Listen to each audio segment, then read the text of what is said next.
Hey everybody, welcome to my channel, or welcome back. It is Savannah here, and welcome to Miracle May Day 16. Oh yeah, I was about to say last week. Whoa, yesterday I mixed it up a little bit. I don't know, my mind was just thinking about, some other things, but we're staying consistent with this everyday posting for a Miracle May.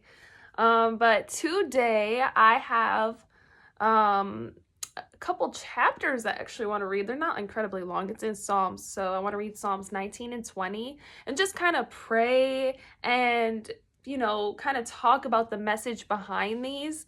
Psalms is just so beautiful, and there's just, I don't know, there's just something about the poetry, So let's just jump right into it. So this one is a Psalm of David. Both of them are. And yeah, this one's going to be Psalms 19. The heavens proclaim the glory of God. The skies display his craftsmanship. Day after day, they continue to speak. Night after night, they make him known. They speak without a sound or word. Their voice is never heard, yet their message has gone throughout the earth, and their words to all the world. God has made a home in the heavens for the sun. It bursts forth like a radiant bridegroom after his wedding. It rejoices like a great athlete eager to run the race. The sun rises at one end of the heavens and follows its course to the other end. Nothing can hide from its heat. The instructions of the Lord are perfect, reviving the soul. The decrees of the Lord are trustworthy, making wise the simple. The commandments of the Lord are right, bringing joy to the heart.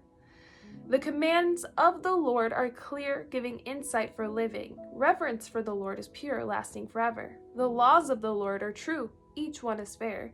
They are more desirable than gold, even the finest gold. They are sweeter than honey, even honey dripping from the comb.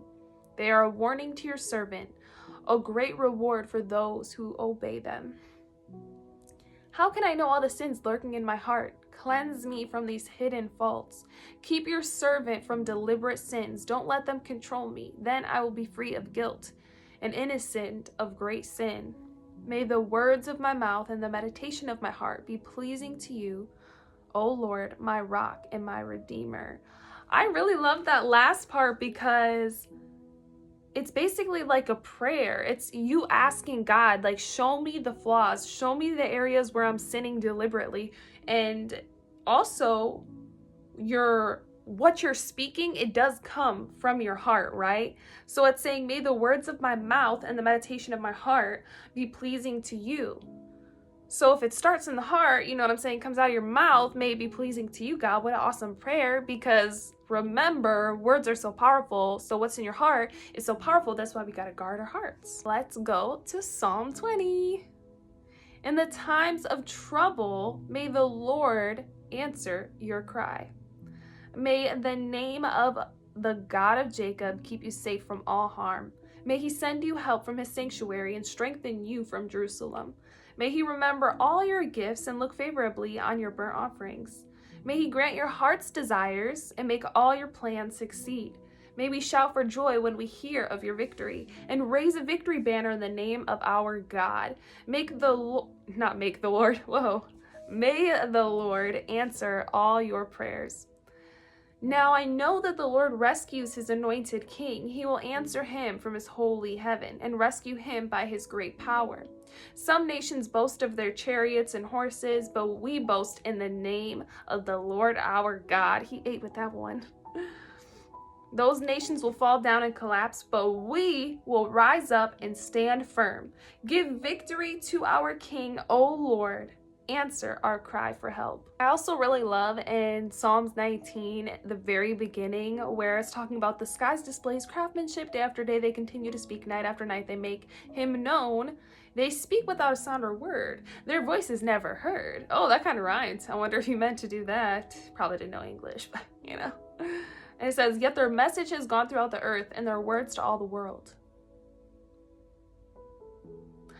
I was watching this one YouTube video, and basically this guy is evangelizing, and he's talking about how if we see a building, we know that someone created it, right? Because there's design to it.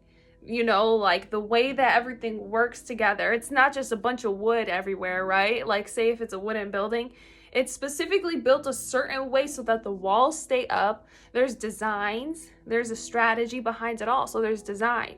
And when we look at ourselves, are we not more complex than a building? Are we not more complex than anything we see? Literally. And if we look at the creation and we look at ourselves, it's just plain as day that there is obviously a creator, and a creator who loves us, a creator who is holy. And it might not always be easy to believe sometimes when you're going through hard times, but that's exactly what the enemy wants you to think, is that God doesn't love you. He actually loves you very much. And because he loves you, he wants to give you the choice of whether to choose him or not. If there was no choice, if free will was not there, that would be control, and that would be not love. That would be abuse. That would be not good at all, right? And the devil's actually the one that tries to control you. A lot of people think that, laws and all this stuff, it just holds you down and you're not free. But like in these Psalms, it says that the laws actually are good. Yeah, and this is saying the instructions of the Lord are perfect, reviving the soul. The decrees of the Lord are trustworthy, making wise the simple. The commandments of the Lord are right, bringing joy to the heart. The commands of the Lord are clear, giving insight for living. Saying the laws of the Lord are true, each one is fair. They are more desirable than gold, even the finest gold. They are sweeter than honey, even honey dripping from the comb. They are a warning to your servant, a great reward for those who obey them. I've noticed that following God, it may be hard. It may be hard to kill your flesh every day, right? But it's always worth it. And it protects you from pain in the long run. It might seem painful now, but it's protecting you from future pain that would just be way worse. If there's ever a sin that you are questioning or wondering, hey, God, why is this the way that it is? Just come to God and pray to him. Be like, God, I don't understand how this is a sin. God, I don't understand how this is a sin. Can you show me? Can you reveal to me? Or maybe there's something that you're struggling with and you want to be delivered of that. Literally come to God, and you might have to fast to break it off too. I know I'm always saying that, but it is literally true.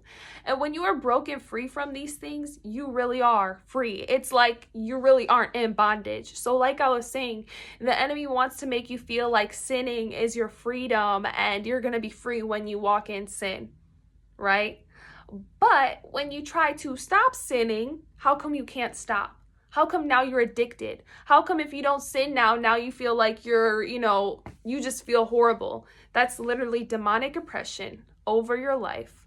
That is not freedom. Sin feels comfortable until you try to get out and realize that you are in bondage, that you are in a prison. And now you realize that you're passing this on to the next generation. Like say you're older and say you have children and you have not broken that curse. So now it's passing on to your children. Nobody wants that. So if you want to be set free, I highly, highly recommend doing a fast with God, praying.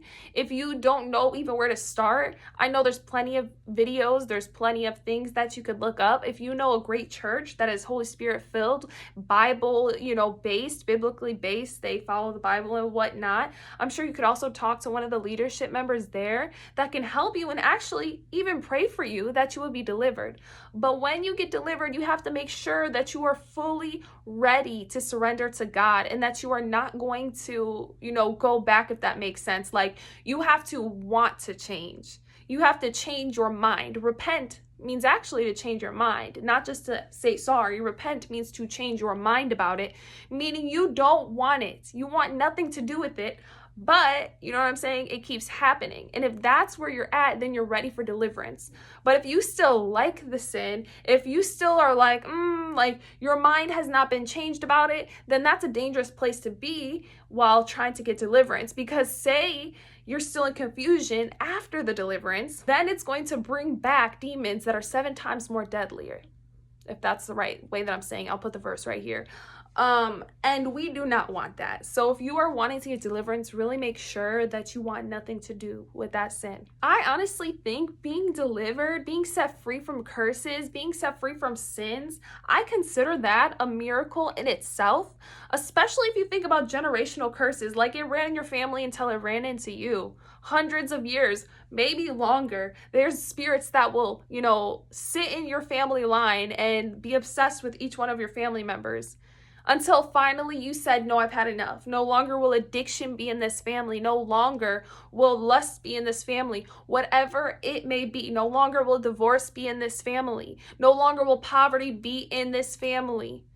And when you break that generational curse, you are literally creating a new bloodline. It's a bloodline for Jesus Christ. It's a bloodline for God. You are no longer under the generational curses. And now your children will also not have to struggle with those same things. And if you ask me, that's a true miracle, okay? And I think that's it for this video, guys, okay? I think that's it. I hope that it helped you guys in some way. Just, wanted to do a little reading, do a little message, per the usual. But yes, I hope you guys have an amazing rest of your day, an awesome weekend, and I will talk to you guys tomorrow and the next day and the next day and the next day. But yeah, I love you guys. Bye.